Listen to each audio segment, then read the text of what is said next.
My name is Natalie, and for most of my life, I truly believed I was part of a family built on love, loyalty, and trust. To the outside world, we looked perfect. The smiling holiday photos, the Sunday family dinners, the traditions that painted us as inseparable. I carried that belief like a shield, convinced that my family would stand by me through everything. But the truth was far darker than I ever imagined. Sometimes the people you trust most are the very ones who break you in ways strangers never could. I didn't see it coming. I didn't want it, because how could I? These were the people who raised me, who told me bedtime stories, who promised I would always belong. That illusion shattered the day I discovered I had been erased, cut out of the will, my name absent as if I had never been part of their lives. I can't explain the feeling of seeing your worth reduced to nothing by those who should have loved you unconditionally. It wasn't just money. It wasn't just an inheritance. It was betrayal, written in ink, permanent and undeniable. Years later, when I finally uncovered the truth behind why they did it, the shock wasn't mine alone. What I learned destroyed their carefully crafted image and exposed the lies they had buried for years. This is my story, a story of betrayal disguised as family love, of the pain that nearly broke me and the revenge that made them regret underestimating me. Growing up, I thought I had everything a girl could ever want. My parents, Michael and Diane, were respected in our community, the kind of couple neighbors admired for their grace and stability. Our house always smelled of fresh coffee in the mornings and roasted dinners on Sundays. Christmas lights glittered on the porch every December, and birthdays were celebrated with cakes big enough to feed the whole street. I used to believe these moments defined us, that our laughter during board games, our long drives to the countryside, and the way my father would hold my mother's hand at every family gathering proved we were unbreakable. Friends at school envied me, whispering how lucky I was to be born into such a close-knit family. But behind those smiles was something I didn't see, a fragile thread slowly unraveling, secrets carefully hidden behind polite words and rehearsed traditions. I ignored the way conversations sometimes stopped when I entered the room. I overlooked the tense glances exchanged across the dinner table, because in my heart, I wanted to believe that love was enough to hold us together. For years, I carried that image of perfection like a cherished photograph. I didn't know then that one day, that picture would be torn apart piece by piece, leaving me questioning if it was ever real at all. At first, it was nothing more than a whisper, so faint, so fragile, that I almost convinced myself I had imagined it. Families fight, I told myself. Parents get stressed, siblings bicker, and silence isn't always a warning. But the cracks in our perfect picture began small, like hairline fractures in glass, until one day they threatened to shatter everything. I remember the first time I felt it. I had walked into the kitchen one evening, humming after a long day at college, only to find my parents sitting together at the table. Papers were spread out in front of them, and they went quiet the second I entered. Their eyes shifted too quickly, their voices dropped too low. When I asked what they were discussing, my father smiled, that stiff kind of smile that doesn't reach the eyes, and muttered, "Just bills, sweetheart." But the way my mother folded the papers so fast, almost hiding them, told a different story. Then came the subtle exclusions. Family discussions that used to include me suddenly didn't. Plans were made without my knowledge. Decisions taken without my input. At family dinners, when I spoke, there were fleeting glances exchanged as if I had interrupted something, as if I didn't quite belong anymore. Even my younger brother, Ethan, began to act differently. He avoided eye contact, brushed me off with excuses, and often slipped into conversations with my parents that fell silent the moment I entered the room. I laughed it off at first, blaming it on stress, teenage moods, or maybe just my own imagination. But late at night, as I lay awake in bed, I felt it gnawing at me. That quiet unease I couldn't shake. The turning point came during Thanksgiving. Our house was filled with relatives, the air warm with the scent of roasted turkey and cinnamon pies. Normally, holidays were my favorite time of year, but that evening felt different. While everyone else laughed and shared stories, I noticed my aunt lean in close to my mother, whispering something while her eyes darted toward me. The way they quickly changed the subject when I walked over made my stomach twist. I wanted to believe it was nothing. I wanted to keep pretending that the family I cherished was still the same. But deep down, I knew something was changing. And it was only a matter of time before I found out exactly what. The small cracks soon widened into gaps I could no longer ignore. The warmth of home, once a comfort, started to feel cold and unfamiliar, like I was an outsider in my own family. Conversations grew shorter, where my parents once asked about my classes, my friends, and my plans for the future. Now their questions were perfunctory, half-hearted, like ticking off a box. They no longer lingered to listen to my answers. My words seemed to drift past them, unacknowledged. Even family traditions began to change. I noticed how my seat at the dinner table was moved further away. Not deliberately at first, but enough that I began to feel excluded. When decisions were made, vacations, investments, even holiday gatherings, I often learned about them after the fact. The silence between us became unbearable. It wasn't loud arguments or heated fights. It was the absence of connection. My father seemed distracted whenever I spoke. My mother's hugs became shorter, less genuine, as though she was carrying a burden she couldn't share. And Ethan, he stopped confiding in me altogether, turning instead to our parents with a closeness that used to be mine. I tried to bridge the gap. I suggested family nights, tried sparking conversations, even ignored the uneasy feeling gnawing inside me. But no matter how hard I tried, the distance only grew. It was like watching a photograph fade, the vibrant colors of our bond draining away until only a pale shadow remained. I didn't know it then, but this distance was deliberate. A wall was being built around me, brick by brick, and I was too blind or too trusting to see what it was hiding. It happened on an ordinary Tuesday evening, the kind of night that should have blended into memory without consequence. I was searching through the study for an old photo album, something to remind me of better times, when I stumbled across a folder tucked beneath. A stack of tax papers. At first glance, it looked unremarkable. Plain manila, slightly worn at the edges. But when I opened it, my heart lurched. Inside were documents I had never seen before. Property deeds, legal agreements, and letters signed by my parents, all referencing my brother Ethan. My name was nowhere, not once. What caught my attention most was a draft of my father's will. The words were blunt, clinical, almost cruel. Everything, from the family home to the savings accounts, was to be divided between Ethan and a few distant relatives. My name had been crossed out in thick black ink, like I had been erased from existence. I remember holding that paper, my hands trembling, my throat tightening as though the air had turned too heavy to breathe. My mind spun with questions. Why? What had I done? How could they cut me out so deliberately, so completely? Before I could process the shock, I heard footsteps in the hall. Panicked, I shoved the folder back into the drawer and slammed it shut. My mother entered moments later, her eyes narrowing slightly, as if she sensed something was off. She asked what I was doing, and I lied, said I was just looking for old photos. She didn't press further, but the way her gaze lingered told me she knew more than she wanted me to. That night, lying awake, the unease I'd been burying finally erupted into fear. Whatever my family was hiding, it wasn't small. It was deliberate. And for the first time, I wondered if the love I'd trusted all my life had been nothing more than a mask. One they were finally letting slip. I told myself I wouldn't run from it anymore. The documents I found had burned themselves into my memory, every word echoing louder each day. I couldn't pretend it was nothing. I couldn't keep swallowing the unease that had turned into full-blown fear. I needed answers. The chance came one evening at dinner. The table was set like always, roast chicken, vegetables, candles flickering softly. My parents sat across from me, Ethan beside them, their laughter oddly forced, like actors reading from a script. My fork hovered above my plate as my chest tightened. Finally, I spoke. I found something in the study. I began, my voice steadier than I felt. 3 pairs of eyes froze. Papers about the will, about me not being in it.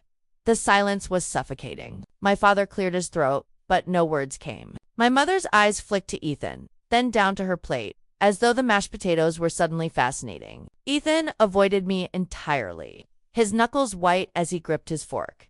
I just want to know why. I pushed, my voice breaking now. What did I do to deserve being cut out? Don't I matter to you? For a long, agonizing moment, no one spoke. Then my father forced a smile that chilled me to my core. Natalie, you shouldn't concern yourself with things you don't understand. It's complicated. Complicated, I echoed, anger rising in my throat. I'm your daughter. Don't I deserve the truth?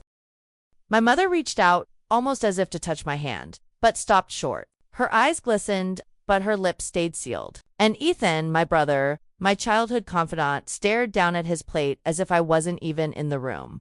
The weight of their silence was heavier than any words could have been. It was a choice, a decision to leave me in the dark, to deny me even the dignity of an explanation. I wanted to scream, to demand, to shake the truth out of them. But instead, I swallowed the ache in my chest and stood up from the table. My chair scraped loudly against the floor, a sound that seemed to echo in the room long after I walked away. That night, alone in my room, I realized something devastating. Sometimes the cruelest betrayals aren't spoken aloud. Sometimes they are carved into silence, a silence that says louder than words. You don't belong anymore. The silence at that dinner table haunted me for weeks. Every glance, every hushed conversation, every time the room went quiet when I entered, it all screamed that something was being kept from me. I couldn't stop myself from digging deeper. One afternoon, while my parents were out and Ethan was at work, I returned to the study. This time, I didn't just skim through drawers. I searched every corner. That's when I found a small locked box tucked behind rows of old books. The key wasn't far, taped beneath my father's desk. My hands shook as I opened it. Inside were letters and bank statements that painted the truth in unforgiving ink. Years ago, my parents had quietly shifted assets, transferring property and investments into Ethan's name. It wasn't sudden, it was planned, a deliberate erasure of my future from the family legacy. But the worst part wasn't the financial betrayal. Among the papers was a letter from my grandmother, a woman I had loved dearly, who had passed away when I was 16.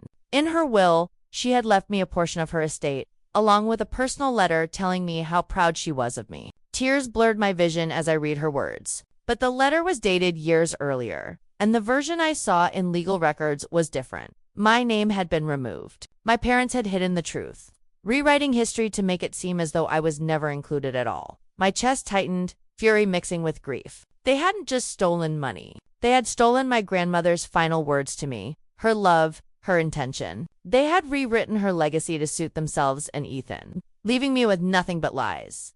In that moment, the last of my illusions shattered. This wasn't about family, or fairness, or even inheritance. It was greed. Cold, calculated greed. And it came from the very people I had trusted to protect me. For the first time, my pain began to harden into something else. Resolve. The night I uncovered the truth, I sat on my bedroom floor with the papers scattered around me, my grandmother's hidden letter trembling in my hands. The words blurred as tears fell freely, soaking the pages. I couldn't stop crying. It was as though years of love, trust, and belief had been ripped away all at once. I thought back to every moment of affection, every smile, every promise my parents had ever made. Now, they all felt poisoned. Had any of it ever been real? Or had I been nothing more than a placeholder in a family that had already decided I wasn't worthy of belonging? Sleep became impossible. Nights bled into mornings. My pillow damp, my chest aching with sobs I couldn't control. I stopped eating properly, pushing food around my plate until my mother snapped at me for being dramatic. Her coldness sliced deeper than she could ever know. Even Ethan's silence felt like a betrayal heavier than words. He didn't fight for me, didn't ask questions, didn't even try to comfort me. It was as though he had accepted my erasure as natural, as though my absence from the family's future was something he welcomed. I felt invisible, forgotten, replaced, and yet the weight of my grandmother's stolen letter burned inside me, reminding me that once someone had believed in me enough to give me her legacy. The pain nearly broke me. But beneath the wreckage of my trust, something darker began to stir. If love couldn't bind my family, then justice or revenge would. Grief has a way of hollowing you out, leaving an emptiness where love used to live. But in that emptiness, something new took root inside me. Resolve. If my family had decided to erase me, then I would make sure they paid for it. Not with violence, not with rage, but with something far sharper. The truth they had worked so hard to bury. I began slowly, carefully. First, I made copies of every document I had found. The altered will, the forged signatures, the hidden bank transfers. I kept them safe, tucked away where no one could touch them. Then I started digging deeper, reaching out to an old friend who studied law. I didn't tell her everything, but I asked the right questions, gathering knowledge about inheritance disputes, fraud, and legal loopholes. Every answer she gave me felt like another piece falling into place. I also reconnected with relatives who had grown distant over the years. Casual conversations turned into probing questions. I listened more than I spoke, letting them reveal little fragments of truth. Many of them hinted at their own suspicions that something had been off with my parents' handling of my grandmother's estate. It was confirmation that I wasn't crazy. But revenge, I realized, wasn't just about exposing lies. It was about timing. My family had built their reputation on respectability, on appearing perfect to the outside world. If I struck too soon, they would bury it. But if I waited, if I chose the right moment, I could dismantle their carefully crafted image in one devastating blow. For the first time since discovering the truth, I felt powerful again. They had stolen from me, betrayed me, broken me, but I was done being their victim. From that moment on, every breath I took, every move I made, was part of a plan they would never see coming. I didn't want theatrics. I wanted the kind of quiet, unavoidable truth that left no room for denials. The plan I'd spent months crafting finally fell into place like the last piece of a puzzle. I arranged meetings, sent discreet copies of documents to the right ears, and let the whispers begin to spread through channels my family trusted most: their lawyer, the community members who respected them, and the distant relatives who'd been suspicious for years. The first move was subtle: a trusted family friend, someone my parents never suspected, I still confided in, received a sealed envelope containing photocopies of the altered will and bank transfers, along with a note: "I think you should know the truth." I didn't add accusations or threats. I simply handed over evidence. People who'd admired my parents for decades began to ask questions. Conversations that once avoided my name now circled back to the documents I'd unearthed. Next, with counsel from the lawyer friend I'd quietly consulted, I initiated a formal inquiry. I filed a request to review estate records, presented authenticated copies of my grandmother's original letter, and asked for an audit of the transfers into Ethan's name. Each step was measured and legal, designed to force transparency without giving my family time to cover their tracks. That word reached the community slowly at first, then all at once. At the country club where my father had always held court, murmurs turned into pointed looks. The foundation where my mother volunteered received delicate inquiries. The relatives who had benefited from the papers suddenly found themselves answering awkward calls and emails. Reputation is fragile. Once the first crack forms, it spreads. The confrontation that finally came wasn't dramatic in the way movies imagine. There was no shouting match, no cinematic showdown. Instead, it was a thin silence in the living room. One Sunday afternoon when two lawyers arrived with printed affidavits and a request for a formal meeting. My parents' faces went pale as they realized the private calculations they'd been banking on were now public record. When the facts were laid bare, signatures compared, transfers traced, intentions exposed, there was nowhere to hide. Ethan's bravado crumbled into stammered explanations. My parents stuttered through excuses that sounded small and childish against the weight of proof. Watching them attempt to salvage dignity while their world unraveled was not cruel. It was the final, necessary unmasking of truth.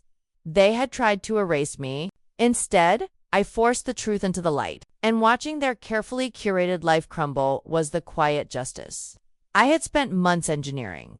When the legal review unfolded, the slow, quiet avalanche I'd set in motion picked up speed. Investigations confirmed the transfers' signatures were compared, and my grandmother's original letter, the one that proved I had been promised a share, was authenticated. The relatives who'd line danced around the truth had no choice but to face the facts. Public shame wasn't what I wanted. I wanted fairness. Still, watching the people who once smiled at community events with me now avert their eyes was a strange, hollow victory. Ethan's name was removed from accounts that had been quietly shifted into his control. Some assets were returned or frozen pending further settlement. My parents were forced to answer for actions they'd believed would never be questioned. The lawyer who'd once reassured them in private now sat across from them with documents that exposed every calculated move. There were tears from other corners too, apologies that felt like echoes, cousinly regret, neighbors who admitted they'd suspected something but chose silence over confrontation. Some tried to repair what they'd ignored, others retreated. For me, the practical victories mattered: restitution of what was rightfully mine, legal recognition of the wrong done, and an end to the quiet erasure I'd endured. But the emotional repair was slower. Trust, once broken, doesn't mend overnight. Some relationships could never return to what they'd been, and I accepted that. The community's whispers turned into measured conversations. Doors that had once been closed opened cautiously. I reclaimed more than assets. I reclaimed dignity. The truth had cleaned the slate in its own uncompromising way. And with each step forward, I felt lighter, more certain. If there's one thing I learned, it's that truth has a stubborn way of finding light. People will let you down. Families can fracture in ways you never imagined. But being erased on paper doesn't erase your worth. My grandmother's letter reminded me of that even if others rewrite history, a person's value remains. Revenge, for me, was never about cruelty. It was about justice, about making sure the lies that cost me my peace were answered with facts and consequence. The satisfaction wasn't in seeing them fall, but in knowing I had stood up for myself with integrity and strategy. I rebuilt my life not on bitterness, but on boundaries and self-respect. To anyone watching who's been pushed aside or silenced, collect your truth, protect it. Find the help you need, and let the facts speak louder than their stories. And if you liked hearing Natalie's story, share your thoughts below. Would you have done the same? Comment. And if you want more true stories of betrayal and quiet justice, don't forget to like and subscribe.